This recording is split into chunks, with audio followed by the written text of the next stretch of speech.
Hello. Today I am going to deliver a lecture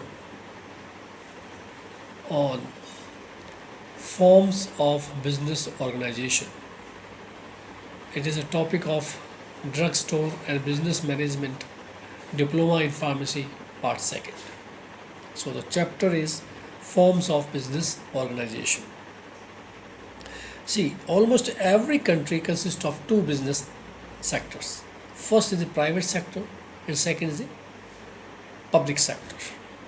Private sector business is generally owned by the individuals, whereas the public sector businesses are operated by the governments. So there are different types of the businesses. First is sole proprietorship, then second is Hindu undivided family, third is partnership, fourth is joint stock company,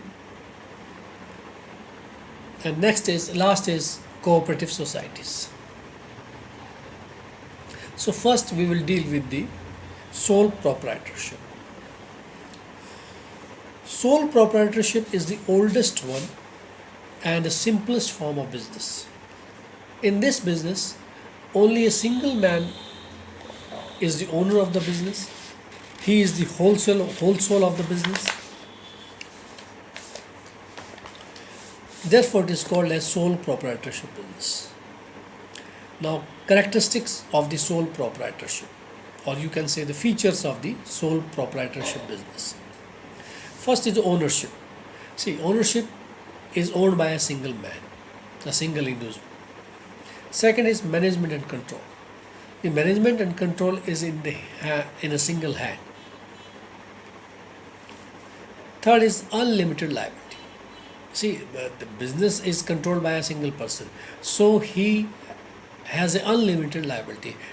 Suppose if there is a bankrupt case, or if there are any debits, if there are any losses, then he has to face. His property is at risk. Fourth is finance. A single man is owner, so there is a limited finance because his capacity is limited. So capital is also limited. Fifth is no profit sharing. A single man is the owner, so profit, if there is profit or there is loss, he has to bear. If he has a profit, he will earn. If he has a loss, he has to bear. Sixth is secrecy. See, all the decisions are to be taken by the single man or the sole proprietorship. So, secrecy is well maintained in this type of the business. And last is relationship with the customers. See, this business is owned by a single man, so he only deals with the customers. So he can maintain a good relations with the customers. Next is advantages of the sole proprietorship. First is, see, in this business a very few legal requirements are there to start the business or to operate the business. Second, sole proprietorship can take the decision easily. He is a single man, so there is no problem in taking the decision. A quick decision is taken in this business. Third, if there are profits, 100% the profit is his. There is no one to share the profit. Fourth, the owner has the freedom to change the working hours. He has the freedom to give the appointment. Owner comes in direct contact with the customers. The owner is his own boss and has a complete control over the business. Next is disadvantages of the sole proprietorship. See, the first is the unlimited liability is there of the proprietorship. If there are any losses or there is any bankrupt, then he is solely responsible for that. His property is at risk. Second, a limited finance is there, a limited capital is there in this business.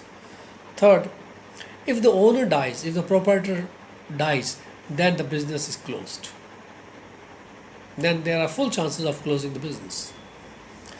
And the last is the owner normally spends more time from the actual working hours. So this was the sole proprietorship. Second is the joint Hindu family business. Joint Hindu family business is also called as Hindu undivided family business.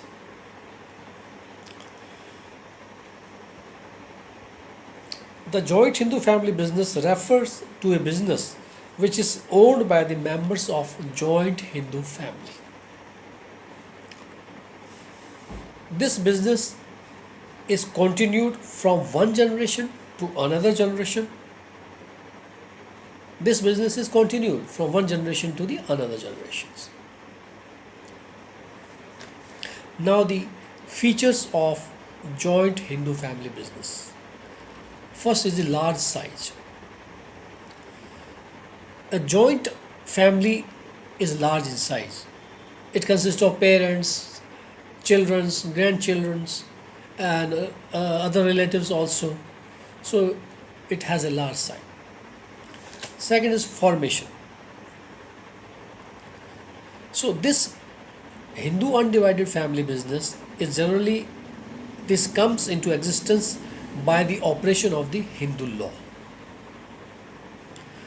Third is the membership. In this business, there are two types of the member. First is karta, and second is the co-partners. Karta is the elder male of that family who completely controls the business. Fourth is the liability. In this, there is a limited liability of the co-partners. A limited liability is there of the co-partners, and Karta has the more liability. Unlimited liability is there of Karta. Fifth is no restrictions on maximum limit. In this business, there is no restriction on the maximum number of the members or the co-partners. However, restrictions will be allowed after 3 successive generations. Sixth is unaffected by the death. In this HUF business, if any death of the Karta occurs, then an elder person, a senior person in that family takes the position of the Karta. So it is unaffected by the death of the Karta or co-partners. Seventh is sharing of profits and losses. In this business, all the members have the equal right to share the profit and losses. And the last is flexibility. See, there is a great deal of the flexibility in business operation. The Karta can expand or change the line of the business, or even he can close down the business also. So there is a full flexibility. Next is the advantages of the joint Hindu family business. First is formation of this joint Hindu family business is very easy. Very less legal requirements are there. Second, full secrecy can be maintained in this business because of business is in the family members only. Third,